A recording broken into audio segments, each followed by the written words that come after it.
What's up, guys? This is Ian here, coach of your Ladner Lanturn, bringing you guys our Week 10 team builder, taking on Haamu in the Helsinki Heat. He's 4-5 plus 1, and let's run through his team as we head into Week 10. His team consists of Azumarill, Skarmory, Chandelure, Alolan Muck, Rotom, Adino, Megalatios, Terrakion, Aselgor, Dugtrio, and Abomasnow. He has priority users in Azumarill with Aqua Jet, Muck with Shadow Sneak, Aselgor with Water Shuriken, Dugtrio with Sucker Punch, and Abomasnow with Ice Shard. And Rotom also gets Sucker Punch too, technically. Hazard setting in Skarmory with Rocks and Spikes, Terrakion with Rocks, Aselgor with Spikes and Toxic Spikes, and Dugtrio with Rocks. Removal options in Skarmory with Defog, Rotom with Defog, and Megalatios with Defog, and 4x weakness in Abomasnow to Fire. Abomasnow is actually a big threat, by the way. But let's run through what I'm expecting and not expecting. Rotom, Adino, and Aselgor seem like the least likely members to me, but I could actually see anything coming on his team. And it's all aids, so there you go. So now let's talk about my team, I guess. First up is Torn T, bring a Fly Z set. This kind of nukes a lot of stuff. Special set with Heat Wave for the Skarmory, and Knock Off for the Chandelure and the Megalatios, and what else? I was trying to get rid of items on... Oh yeah, like a Berry on Muck would be really useful to get rid of. Originally this was Dark Pulse, but Jed convinced me to change it to Knockoff, and I agree. Dark Pulse would have been a lot more efficient against like Chandelure and the Megalatios. In fact, two-shotting them, but it's much better for me to get rid of the Berry on the Muck instead of just being walled by it. I'm running almost max speed to outrun the Dugtrio, and then max special attack, a little bit of HP. As much as I don't care about the defenses, I don't really need the attack investment this week, and I'd much rather have the defenses just in case, so I'm not running like Hasty or Naive. Diancie is next with Shed Shell for the Dugtrio, Stealth Rock, Diamond Storm, Moonblast, HP Fire for the Skarmory, Diamond Storm for the Chandelure, and honestly the Aselgor as well. Diamond Storm could come in very clutch if I can get a kill off with the Diamond Storm, so I'm running that for a reason. Why is it doing this? Should be that. Just running HP Fire IVs. Let me just validate this real quick. Yeah, okay. That's weird. I don't know why it does that at level 100, where it will like use HP Fire actual IVs instead of just ball capping them, but there you go. That sort of changes a little bit of what I do, I think. I'm running a little bit of speed on here so the DNC can outrun like no speed Abomasnow, and I can outrun his other base 50s. He's got Adino, Azumarill, and Alolan Muck all sitting at base 50, so I should be able to speed creep those running minimal speed. I'm running completely random EVs except for the speed and the HP, and that is no reason at all. I'm just splitting between special attack and speed F like an idiot. I didn't calc it at all. I don't really care. And that's what I'm going with. Even a minus attack Diamond Storm, by the way, will do a lot to Aselgor. It should kill the Aselgor still. It'll do a lot to a lot of stuff here, so I'm excited about that. Getting the defense boost could be pretty clutch too. And then I have Shed Shell to get out of the Dugtrio. I can Shed Shell with DNC into... if he tries to trap me, I can Shed Shell into the Tornadus. And if he doesn't bring Dugtrio, then my item's worthless, which is, you know, it's fine, really. Dugtrio's got an iffy matchup. It checks my offensive, like he can basically take an offensive threat of mine out of the game. But I do have a lot of flyers and I have triple levitate on my team, so it's not super useful either. I don't have a ghost type to break Arena Trap at the very least, so he's got that going for him. Megalatios is next. Reflect type, Psychic, Dragon Pulse, Roost. This is the brainchild of one young Cade or Frostfire 14. Reflect typing the Alolan Muck puts me in a much better spot against it, and I can kind of just Dragon Pulse it down from there.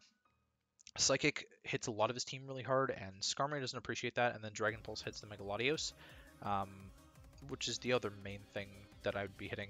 Because honestly, like Muck and Skarmory are his only Megalatios checks, and from there he struggles with it pretty heftily. So running max speed to speed tie his Megalatios. We're running max HP because I want my bulk, and then a tiny bit of special attack, which goes up exponentially once I actually mega. Pretty decent sets. Obviously, I reflect type on the Alolan Muck, and if he's not the berry set, like if he's just an Assault Vest set, then I wear it down 1v1 once I've reflect typed it. The downside to reflect typing it is Azumarill Player Off will still be doing neutral damage. Or sorry, I guess that's a bonus instead of being super effective. Terrakion Close Combat will be doing neutral damage instead of doing resisted damage is the big thing. Is that it, actually? The other benefit is that I wall Chandelure after that point, so I'd also be okay with that. I mean, I always resisted Abomasnow's grass coverage. Yeah, I guess there's not really that much of a downside to it, really. Because I'm not hit super effectively by Mega Latios either, so this is pretty cool. Pretty cool. I'm excited about this. Pangoro, I'm bringing a Chople Berry set. There's a reason for this, and I'll talk about it in a sec. Drain Punch, Bullet Punch, Thunder Punch, Crunch. With Iron Fist, Crunch is a roll to Oko, no HP, no bulk Mega Latios, I should say, which I'm expecting him to be to Speed Time Mega Latios. So, Crunch is a roll in my favor to kill the Mega Latios, and that is the assumption we're going with. Knockoff isn't that great, mostly because I could see Terrakion switching in on a Dark type move, and that would really suck actually, because then I kind of just lose the game. But the idea is that Chople Berry lets me live a hit from the Terrakion, a neutral close combat from the Terrakion I live, and then Drain Punch will kill it and give me about 2/3 of what he's doing in close combat damage back, which then lets me Bullet Punch other things. And if he's got bulk on the Terrakion, I live the close combat, I Drain Punch it, and into Bullet Punch will kill it. Thunder Punch is there for the Azumarill and the Skarmory. That was originally Gunk Shot, and Thunder Punch definitely makes a lot more sense. And then again, Crunch deals with the Mega Latios, deals with the Chandelure, which would otherwise potentially switch in on the Fighting type moves. I'm not sure how sold he is on that. His team's kind of fighting weak. Like, it's really only got Mega Latios and the Azumarill and the Chandelure, but Pangoro handles that nicely. So that's Pangoro. I'm running on speed 2, speed creep over max speed Adamant Azumarill. I will guaranteed outspeed Adamant Azumarill. I need to make a note about this. Pangoro outspeeds Adamant Azumarill. DNC outspeeds base 50s and no speed Abomasnow. I forgot to make my notes about that. There we go. So that's what the speed investment's there for. Max attack Adamant and a little bit of HP. Hopefully Pangoro can put in some work for me this match. Rotom-Frost, and the other brainchild of Cade with the Assault Vest here, running max speed at speed tie his Rotom-Mow. HP Fire is there for... I don't know what it's there for, actually. Oh, I know. It's there for the Abomasnow. That's what it's there for. Blizzard for, you know, whatever. Rotom-Mow, Latios, Skarmory potentially, I don't know. Dougie, I guess, as well. Voltage Thunderbolt, just kind of basic 4 moves there on the Rotom-Frost. And then Diggersby, I'm running a Scarf Diggersby with U-Turn, Earthquake, Return, and Fire Punch. Fire Punch lets me hit the Skarmory, and it doesn't have me locked into Thunder Punch that the Dugtrio can switch into and then, you know, lock me in. I'm gonna be clicking U-Turn fairly often throughout the game with this set until I can either lock myself into Earthquake or Return once the Chandelure is dead, because I'd much rather click one of those 2 moves than Fire Punch, but Fire Punch is there in case I have to against something like the Rotom-Mow or something like the Skarmory or something like the Aselgor or something like the Abomasnow. His team is kind of fire weak. It's got resistance in the Latios, the Azumarill, and the Chandelure, which is an immunity potentially, and the Terrakion, but then he's got 4 things that are weak to it as well, so he's got a weird mixture of resistances and stuff, and it's strange to play around. It feels weird to play around, for sure. Definitely odd. The speed creeping on the Diggersby is 4. I wrote this down, and then Abomasnow is covering it. I'm outspeeding a Selgor creeping Torn-T. So, I think he would predict me to creep my Torn-T over Dugtrio, and then I'm creeping 1 point over max speed Torn-T. So I hit 377 speed with his Diggersby. Well, actually, sorry, it's 376 and a half, which would speed tie, in theory, a Selgor, hitting 376 to be over the Torn-T. There's really no reason for him to run max speed anyways. Scarf Diggers, I'd have to run Jolly to outspeed max speed a Selgor, and I don't really care about that. I'd much rather run Adamant and hit a lot harder.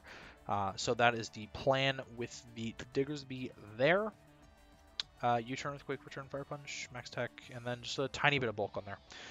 So let's talk about what I'm not bringing. Conkeldurr, I was really debating. Mach Punch, you know, lets me revenge the Pangoro a lot better.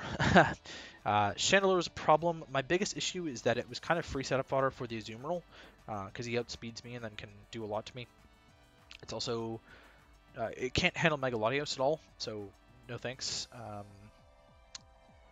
Besides that, it was really good against the Audino and could handle the Muck and things like that, so it wasn't horrible. Again, just not great. Whimsicott was a decent way to handle the Azumarill, but if he's like a Sap Sipper set, then I get shut down. I can obviously Encore it in a Belly Drum, which is great. Encore the Terrakion into SD or Rock Polish or whatever, which is great. But Whimsicott kind of dies to Muck over and over and over again, which is a big issue. It was a decent resist to the Dugtrio. It was a decent way to revenge kill the Megalodios. Overall, I didn't like it that much. Tentacruel, I would have loved to bring this game in. If Dugtrio didn't exist, Tentacruel would have been on the team 100%. Fuck Dugtrio. Tentacruel would have been so amazing against this team. Beats Azumarill 1v1. It beats the Terrakion 1v1. It beats Chandelure 1v1. Beats the Abomasnow 1v1. Like, Tentacruel was just so decent this game. Bronzong, again, I'm not about losing to Chandelure and Alolan Muck necessarily, and it's not a resist to Terrakion, so Bronzong was kind of ass this game. And then Entei, I was very much considering, but he's got a lot of ways to deal with Entei.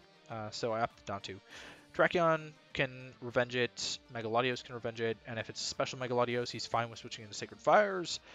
Azumarill revenges it with Aqua Jet. You know, Chandelure is immune to fire moves. Dugtrio traps it and kills it. So, despite all of his fire weaknesses, Entei just didn't stand out that much to me this game. So, that is the team. Hopefully you guys enjoy, and I will catch you guys for the match.